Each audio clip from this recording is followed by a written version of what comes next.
Birthday பார்ட்டிக்கு return gift கொடுக்கணுமா, இல்லை டீச்சர்ஸ் டே வருது அவங்களுக்கு ரிட்டர்ன் கிஃப்ட் கொடுக்கணும்னா, உங்களுக்கு ஒரு ஐடியா வேணுன்னா நீங்கள் கண்டிப்பாக அந்த கடைக்கு போங்க. ரொம்ப நல்லா இருந்துச்சு. மலேசியாவில் தான். நான் ஷாப்பிங் சென்டரோடைய பேர் வந்து கமெண்டில் வந்து பின் பண்ணுறேன். 4th ஃப்ளோரில் இருக்குங்க. ரொம்ப நல்லா இருந்துச்சு. குட்டி குட்டி பவுச்லேருந்து பென்சில் கேஸ், அப்புறம் கீ செயின், ரொம்ப ஐடியாஸ் நல்லா இருந்துச்சு.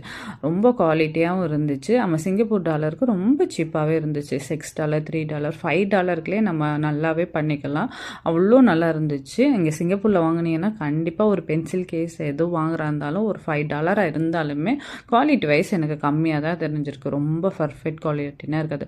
ஒரு ஆளுக்கு வந்து ஒரு $11 மேலே வாங்கினா தான் கொஞ்சம் குவாலிட்டி நல்லாயிருக்கும். அதுவும் இது குட்டி குட்டியாக பொம்பளை பிள்ளைக்கு பத்திரை பட்டி வச்சிங்கன்னா இந்த ஐட்டம்ஸ்லாம் வாங்கினீங்கன்னா அவ்வளோ நல்லா இருந்துச்சு. அந்த கடையில் எனக்கு பார்த்து ரொம்ப வியந்துட்டேன். எல்லாமே அழகாக ரொம்ப நல்லா வச்சுருந்தாங்க. எனக்கு ரொம்ப பிடிச்சிருந்துச்சு. எல்லாமே குட்டி குட்டி குட்டி ஐட்டம் தாங்க. இந்த மாதிரி இருக்கும்போது நம்ம அந்த கடையை விட்டு வரவே